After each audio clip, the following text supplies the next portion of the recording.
Պարոն Տոնոյան, վերջերս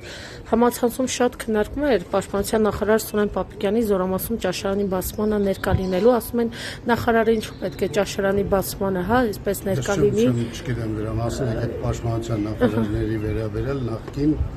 եւ ապագա իսկ ներկայիս ինչ չի ասում։ Իսկ ներկայիս նախարարի վերաբերյալ Պաշտպանության նախարարները գնահատական տալ չեմ կարծում որ ճիշտ է։ Ինչու՞։ Որովհետեւ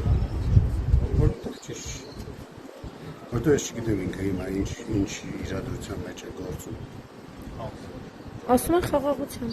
Խաղաղություն։ Դա նրանց օրակարգն էր։ Դե հիմա խաղաղությունը պահպանելն է, չէ՞։ Մեծ խնդիր։ Ասում էր, եթե սահմանադրական մեծամասնություն